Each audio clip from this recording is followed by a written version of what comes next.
பார்த்தீங்கன்னா சூப்பரான கட்டி பருப்பு எப்படி செஞ்சோன்னு பார்க்கணும்ல. ஸோ வாங்க வீடியோக்குள்ள போகலாம். அதுக்கு முன்னாடி என்னோட சேனல் நீங்கள் சப்ஸ்கிரைப் பண்ணி வச்சுக்கோங்க. இது மாதிரி மோர் வீடியோஸ் பார்க்கலாம். ஸோ வாங்க வீடியோக்குள்ள போகலாம். ஹாய் ஃப்ரெண்ட்ஸ், வணக்கம். நமஸ்தே. நீங்களா எப்படி இருக்கீங்க? நல்லா இருக்கீங்க, சந்தோஷமா இருக்கீங்க நினைக்கிறேன். நம்ம நல்லது நினைப்போம், நல்லது நடக்கும். என்னடா வெறும் பாத்திரத்தை மட்டும் எடுத்து வச்சிருக்கேன் நினைக்கிறீங்களா? அப்படி இல்லைங்க. இன்னைக்கு வந்து எங்கள் பாப்பாக்கு பிடிச்ச கட்டி பருப்பு செய்யணும்னு சொன்னா, ஸோ அவளுக்கு அந்த ரெசிபி வேணும் அப்படின்னு சொல்லியிருந்தா. அதனால நான் ரொம்ப சிம்பிளாக தான் பண்ணுவேன். ஏன்னா பசங்களுக்கு பிடிச்ச மாதிரி அந்த கட்டி பருப்பு அது அவங்களுக்கு பிடிச்ச டேஸ்ட்டில் கொடுத்தா ரொம்ப நல்லாயிருக்கும். அதனால வழக்கம் போல நான் சொல்கிறது தான் என் கை அளவு தான். இங்கே பாருங்கள், ஒரு கை துவரம்பருப்பு போட்டிருக்கேன், சிறுபருப்பு போட்டிருக்கேன், ஒரு கை துவரம்பருப்பு. ஓகேவா? இவ்வளோ தான் மெஷர் பண்ணுங்க இதுக்கு நான் பண்ணுறது. நீங்கள் உங்களுக்கு கப்ஸ் வேணும்னா கப்ஸ் இருக்குது, கிளாஸ் வேணும்னா கிளாஸ், எதை வேணாலும் நீங்கள் யூஸ் பண்ணிக்கலாம். உங்களுக்கு தகுந்த மாதிரி, உங்களுக்கு வீட்டில் எத்தனை பேர் இருக்கீங்களோ அதுக்கு தகுந்த மாதிரி நீங்கள் எடுத்துக்கோங்க. இப்போ நல்லா வந்து நான் என்ன செய்யறேன், நல்லா வாஷ் பண்ணிட்டு எடுத்துகிட்டு வர போகிறேன். ஸோ நான் வாஷ் பண்ணி எடுத்துகிட்டு உங்களுக்கு காட்டுறேன். இப்போ பார்த்தீங்கன்னா நான் வந்து பருப்பு வந்து நல்லா வேக வச்சுட்டு, ஸோ பருப்பு வந்து முங்குற அளவுக்கு வந்து நல்லா தண்ணி வச்சிருக்கேன். ஸோ இதில் தான் வேக போகுது. அப்புறம் இந்த பாத்திரத்தை பற்றி உங்களுக்கு நான் ஆல்ரெடி வீடியோ போகணும்னு நினச்சேன். ஸோ போல சாரிங்க. ஸோ இது வந்து எனக்கு நான் யூஸ் பண்ணி பார்த்துட்டு உங்களுக்கு அதோட ரிவ்யூ சொல்லலாம் அப்படின்னு நான் அதை வந்து சொல்லலை. ஸோ நான் அந்த நெக்ஸ்ட் வீடியோவில் சொல்கிறேன் உங்களுக்கு. ஸோ பார்த்தீங்கன்னா இப்போ நம்ம வேக வைக்க போகிறோம். அதுக்கு முன்னாடி காயம்ங்க, என்னோட விளாக் பார்த்துருந்தீங்க உங்களுக்கு தெரியும், நம்ம வீட்டில் செஞ்ச காயம். ஸோ இதை வந்து லைட்டாக காயம் போட்டு வாசனை பயங்கரமாக, அது நான் கட்டி காயம் யூஸ் பண்ணுறது ரொம்பவே நல்லா இருக்குது ஸ்மெல்லு. கொஞ்சம் மஞ்சள் தூளுங்க, அவ்வளோதான் போட்டு இப்போ அடுப்பில் வந்து பாத்திரத்தை நம்ம வச்சிடலாம். பார்த்தீங்கன்னா நான் அடுப்பில் வச்சாச்சு. ஸோ வச்சிருக்கேன், நான் மஞ்சத்தூள்லாம் போட்டாச்சு, எல்லாம் வேலையை பார்த்துட்டேன். இன்னும் நம்ம செய்ய வேண்டியது வந்து லைட்டாக வந்து கொஞ்சம் எண்ணெய் விடணும். ஒரு சிலவங்க விளக்கெண்ணெய் விடுவாங்க, நான் விளக்கெண்ணெய்லாம் விட மாட்டேன். உங்கள்கிட்ட எந்த எண்ணெய் இருக்கோ அந்த எண்ணெயில் லைட்டாக ஒரு ஸ்பூன் அளவுக்கு வந்து நீங்கள் எண்ணெய் விட்டீங்கன்னா பருப்பு கொஞ்சம் சீக்கிரம் வேகவும் செய்யும். அதோட டேஸ்ட் வந்து கொஞ்சம் வித்தியாசமாக இருக்கும். அதனால் அப்புறம் நான் இதில் வந்து இன்னொன்று போட வேண்டிய ஒரு இது வந்து என்னென்னு பார்த்தீங்கன்னா பூண்டு வந்து நான் இன்னும் போடலை. ஸோ பூண்டு மட்டும் போட்டுட்டு அப்படின்னா ஆல்ரெடி இது வேக மட்டும் தான் செய்யணும். ஸோ நமக்கு வேறு மசாலா வந்து ரொம்ப தேவைப்படாது. வழக்கம் போல் நம்ம ஒரு தக்காளி போட போகிறோம், தாளிச்சு ஊற்றுறதுக்கு மிளகா, அப்புறம் வெங்காயம், இது மட்டும் தான். அப்புறம் கொஞ்சம் சாம்பார் பவுடர், இது மட்டும் தான். அதை அடுத்தடுத்து உங்களுக்கு நான் சொல்கிறேன். இதுக்காக பருப்பு வேக வச்சுன்னா ஸோ அது டைம் ரொம்ப போயிட்டுருக்கும் இல்லையா? அதனால தான். ஸோ டக்குன்னு ஈஸியாகவும் சிம்பிளாகவும் இருக்கும். கட்டி பருப்பு வேணும் அப்படின்னா இந்த மாதிரி நீங்கள் செஞ்சு பாருங்கள். ஆல்ரெடி உங்களுக்கு தெரியும் அப்படின்னா ஓகே. பட் நான் என்னோட ஸ்டைலை நான் பண்ணுறதுனால உங்களுக்கு அது தெரிஞ்சுக்கணும்னு நான் நினைக்கிறேன். அதனால தான் ரொம்ப ஈஸியாகவும் இருக்கும். பேச்சுலர்ஸ் பசங்க, வெளியில் போய் தங்கியிருந்து படிக்கிற பசங்க, நியூ மேரேஜ் பசங்க நிறைய பேர் இருப்பாங்க. ஸோ ஒருவேளை அவங்க நம்ம சேனல் பார்க்குறாங்கன்னா அவங்களுக்கு இது யூஸ்ஃபுல்லாக இருக்கும் இல்லையா? அதனால் பட் நிறைய விஷயங்கள் வந்து இப்போ நிறைய கற்றுக்கிறதுக்கு நமக்கு ஒரு இது இருக்குது. அப்போலாம் கற்றுக்கிறதுக்கு முடியாது. ரொம்ப ஒவ்வொருத்தங்க போய் உட்காந்து கேட்டு டைரியில் நோட் பண்ணி வச்சுருப்பேன். அதுமாதிரி நான் நிறைய நோட் பண்ணி வச்சு நிறைய ரெசிபி வச்சுருக்கேன். இப்போ நான் அடுத்தடுத்து ஒன்றும் பார்க்கலாம். நான் இப்போ வந்து பூண்டு வச்சுட்டேன். பார்த்திங்கன்னா நல்ல வேக ஆரம்பிச்சிருச்சு. சரி, அவ்வளோதாங்க. இப்போது நம்ம வச்சுருந்த பூண்டை வந்து பெரிய பல்லாக இருக்கணும்னு கொஞ்சம் 2 கட் பண்ணி எடுத்துக்கிட்டேன். ஸோ அது சைடில் இருக்கட்டும்.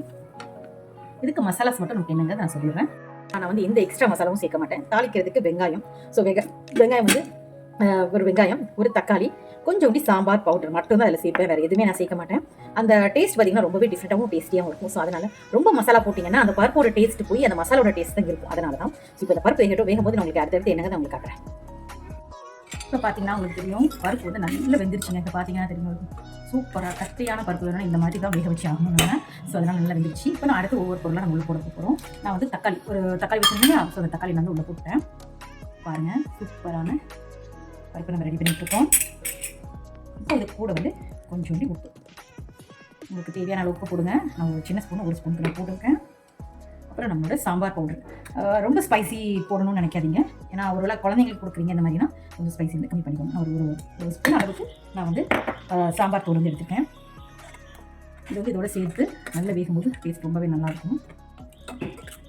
இப்போ நான் இப்போ கொஞ்சம் ஃபாஸ்ட்டாக வச்சுக்கிறேன்.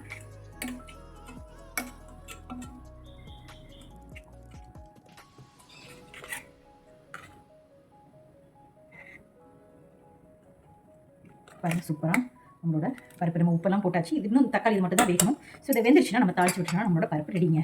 So simple and easy and tasty and yummy. இது கூட லைட்டாக கொஞ்சோண்டு ஒரு எண்ணெய் விட்டு சாப்பிடும்போது டேஸ்ட் வந்து ரொம்பவே நல்லாயிருக்கும். அதனால தான். ஸோ இது வேகட்டும், மெதுக்கு பார்க்கலாம். இப்போ பருப்புக்கு வந்து நான் வந்து தாளிச்சு விட போகிறேங்க. ஸோ அது கொஞ்சம் எண்ணெய் விட்டுக்கிறேன்.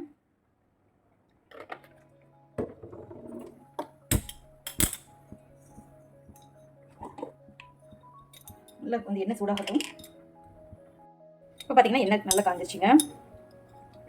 கடுகு, உளுந்த பருப்பு, ஒரு ஸ்பூன் கொத்து சீரகம்,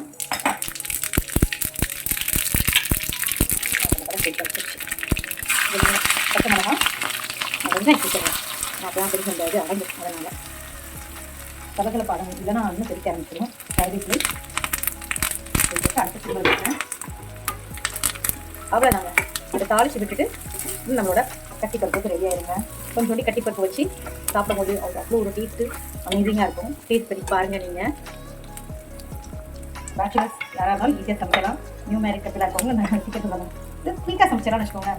அவங்களுக்குலாம் ரொம்ப ஈஸியான ஒரு டிப்ஸாக இருக்கும்னு நான் நினைக்கிறேன்.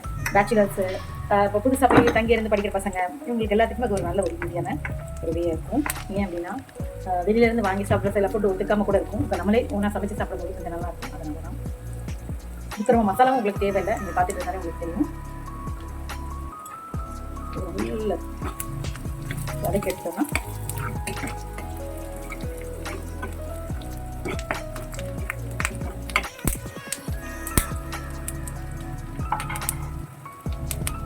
சரி, நல்லா வதங்கட்டும். தனியாக நல்லா வச்சு நல்லா வச்சு அதை குடிக்கலாம். அப்புறம் பட்டில் நல்லா குடிச்சிடுவோம். வெங்காயம் எல்லாத்தையும் நல்லா வதக்கிண்டு பார்த்தா சூப்பரான நம்ம இப்போ ரெடிங்க. ஈஸியாக டேஸ்டி அண்ட் நீ பாருங்கள், அத்தாலே அப்படியே செம்மையாக இருக்கும் சாப்பிட்றதுக்கு. இது கூட கொஞ்சம் சேர்த்துட்டோம்னா நம்ம கட்டிப்பருப்பு ரெடி. கொஞ்சமாக விட்டு நெய் விட்டு சாப்பிடும்போது அவ்வளோ டேஸ்டாக இருக்கும். நிறைய கீரை இந்த மாதிரி நான் எடுத்துக்கிறேன். இது கூட வச்சு ஏதாவது கீரைகள் வச்சு சாப்பிட ரொம்ப டேஸ்டாக இருக்கும். ஸோ அதனால் இதை ட்ரை பண்ண சொல்லுவாங்க. ஸோ பண்ணணும். எனக்கு உப்பு உப்பு கரெக்டாக இருந்ததுனா நான் எதுவும் எக்ஸ்ட்ரா சேர்த்து இல்லை. உங்களுக்கு தேவைப்பட்டுச்சுன்னா நீங்கள் பிடிக்கலாம். ஓகேவா? பாருங்க, அதையும் சொல்லிடுறேன். நீங்கள் ஃபோன்லேயே சொல்லி கேட்கக்கூடாது. நான் போட்டுட்டேன், எனக்கு கரெக்டாக இருந்ததுனால நான் சேர்த்துக்கல. கரெக்டாக சொல்லுவாங்க. பண்ண ஆரம்பிச்சிடும். இதில் கொஞ்சம் கலர் எதுவும் டிம்மாக தெரிஞ்சுதுன்னா சாரிங்க, என்னோடய லைட்டில் கொஞ்சம் ப்ராப்ளம், அதனால் அது கொஞ்சம் கலர் அப்படி தெரியும். மற்றபடி டேஸ்ட் ரொம்ப அமேசிங்காக இருந்துச்சு. இப்போ பார்த்தீங்கன்னா சுட சோறுங்க. என்னோடய ப்ளாக் பார்த்துட்டு இருந்தீங்கன்னா தெரியும், நான் ரைஸ் ரொம்பவே கம்மியாக தான் எடுத்துப்பேன். கீரை இந்த மாதிரி வெஜிடபிள்ஸ் எல்லாமே ஜாஸ்தி எடுத்துப்பேன். பார்த்தீங்கன்னா சாதம் சோறு, நம்மளோட கட்டி பருப்பு கட்டியாக வச்சு சாப்பிடும்போது ரொம்ப டேஸ்ட் ரொம்பவே நல்லாயிருக்கும். அதுக்கு மேலே லைட்டாக 2 ட்ராப்ஸ் அளவுக்கு நெய் விட்டுக்கிறேன். ரொம்பவே டேஸ்டியாக இருக்கும். ஸோ நம்ம வீட்டில் பண்ண கூழ் வடை அதை எடுத்து வச்சுருக்கேன். நான் ஒன்றா சூப்பரான கட்டிப்பருப்பு வித் வடகம் வச்சு செமையாக சாப்பிட்டு என்ஜாய் பண்ண போகிறேன். ஸோ நீங்களும் இதே மாதிரி உங்கள் வீட்டில் அந்த கட்டிப்பருப்பு உங்களுக்கு எந்த டேஸ்ட்டில் வந்துச்சுன்னு சொல்லிட்டு எனக்கு கமெண்ட்டில் சொல்லுங்கள். ஸோ இந்த வீடியோ பிடிச்சிட்டா லைக் பண்ணுங்க, கமெண்ட் பண்ணுங்க, ஷேர் பண்ணுங்க, சப்ஸ்கிரைப் பண்ணுங்க. தேங்க்யூ ஃபார் வாட்சிங். Bye friends.